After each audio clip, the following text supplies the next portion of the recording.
Aí começou meu processo de cura, né? E libertação. Então, quando você vem de um...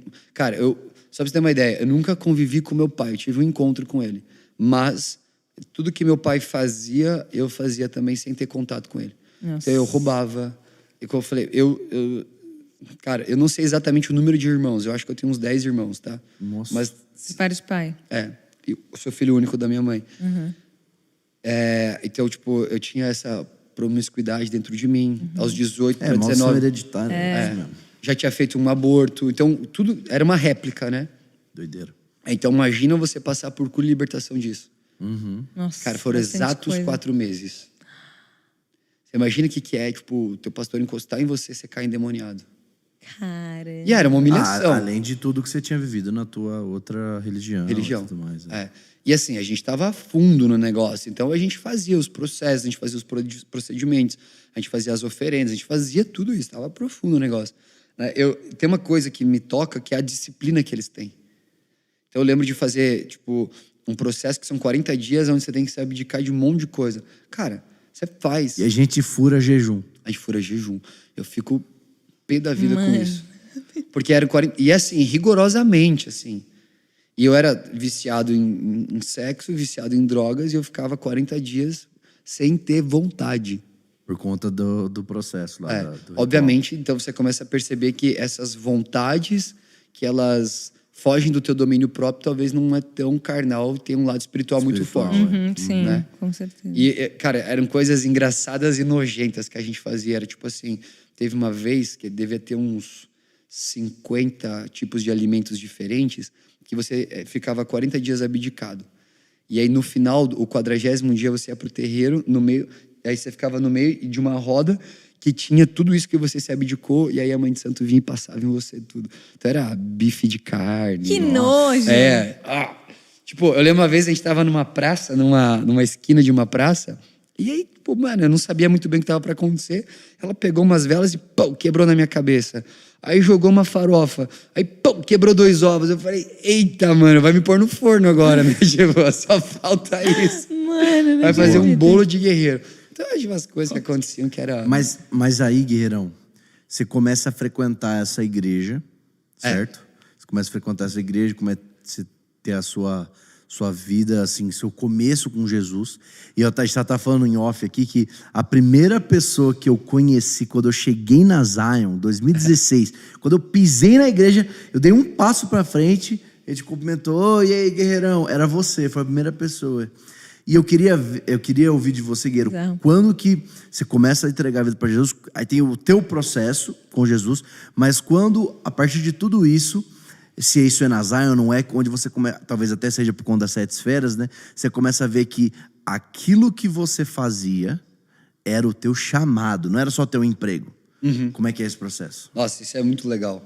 Foi muito natural, né? Mas envolveu várias decisões. E aí, assim... Do meu processo com Jesus, eu vou contar só mais uma história que eu acho que resume tudo. Que eu acho que todo mal de novo convertido e de ex-viciado é achar que ele tá livre ou tá pronto. Então eu era um ex-viciado novo convertido. E eu achei que estava pronto pro evangelismo radical. E aí eu fui chamado para uma balada, que era aniversário de um brother. Eu falei, cara, eu fiquei aqui 1 mês e pouco limpo, cara. Sabe o que é limpo? Sem nada. Sem nada. Logo quando você se converteu. Logo que eu me converti, eu entendi. Eu não posso mais isso. Não é que eu não... É proibido. Eu não quero mais isso pra minha vida. E aí, nessa, eu falei, cara, tô pronto pra evangelizar os caras que iam pro rolê comigo. Aí, mano, a minha mãe falou, filho, pra quê? Você tá bem. Olha a nossa vida, como é que tá. Tipo, a gente não briga faz 1 mês. Gente, eu tava no paraíso. Nossa. Eu falei, não, mãe, eu vou evangelizar. Ela, tipo, ela sabia no espírito dela. E a gente tava no nosso processo de cura e libertação, tá? Minha mãe tava no processo comigo. E aí na nossa casa tinha mais a nossa tia, que ela continuou mais um tempo na Umbanda e no Candomblé, e depois ela veio pra Jesus. Mas então, eu e minha mãe, a gente foi junto. E ela teve essa sensibilidade, mas a gente tava no processo. Eu fui pra balada. Cara, eu queria ficar com uma menina há 2 anos, mais ou menos. Ela nunca quis ficar comigo. Mas nessa balada, ela ficou comigo. Nessa balada, tipo, ela veio atrás de mim. E aí aconteceu um monte de loucura que, pros olhos da noite, da galera que curte a noitada, foi incrível. Só que ali eu tive algumas experiências de quase morte. Porque aí voltei pra casa, chapado. Minha mãe tava orando no quarto dela. Isso era tipo 7 horas da manhã. E aí, vou encurtar a história. Minha mãe veio pedir perdão pra mim, porque a gente brigou na noite anterior, quando tava saindo. E aí ela veio pedir perdão, eu dei um esculacho nela. Ela caiu. Desmaiou. Eu, caraca, catei minha mãe no braço e joguei na cama. Quando eu joguei na cama, manifestou. Nossa. Mano, minha reação foi essa. Mano, o que tá acontecendo aqui? Eu não sabia o que fazer. Você teve que lidar com o negócio sozinho. Só que eu tava... Eu tava todo zoado. errado do rolê. Tava todo zoado. Nossa, mano. Eu tinha acabado de viver uma noite absurdamente demoníaca, assim. E aí não vou contar detalhes, não vem ao caso, mas ela manifestou, e aí eu lembrei. Falei, meu pastor fala determinadas palavras, tá em nome de Jesus, tá amarrado, essas coisas que a gente sabe. Eu comecei. Mano, só que a zoeira da entidade para comigo era muito grande. Tipo, ela me esnobava, assim. Sim, é quem você, né? Exatamente. Olha onde você tava agora. Não, nem falava de onde você tava, mas tipo, me zoava. Só que eu comecei a entrar numa psicose do tipo, isso aqui é real, ou minha mãe tá zoando porque ela sabe... Mano, é terrível você passar pelo processo de libertação, é muito ruim, cara. Gente, que maluquice. E aí eu tava achando que ela queria me dar um susto, Rafa. Ela tá pensando que se ela me der um susto aqui, eu vou cair na real. Fazer isso.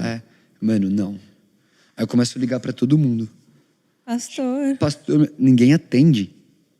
Gente, era um sábado de manhã, era por volta de 8, 9 da manhã. Ninguém me atende. E eu tenho que começar a lidar com aquela situação, que eu não sei se é real, se é fictício, eu não sabia o que estava acontecendo.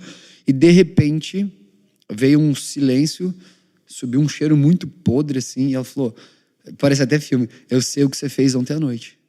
E aí contou o que aconteceu na noite. Nossa. Ali a ficha caiu, é real, tá acontecendo. E aí a frase que mudou a minha história foi, você só não morreu nessa noite porque a sua mãe estava intercedendo por você. Mas do jeito que você vai matar a sua mãe e depois a gente pega você. Porque entregou o plano, né? Entregou o plano. Aí você falou, agora não. O diabo falou isso?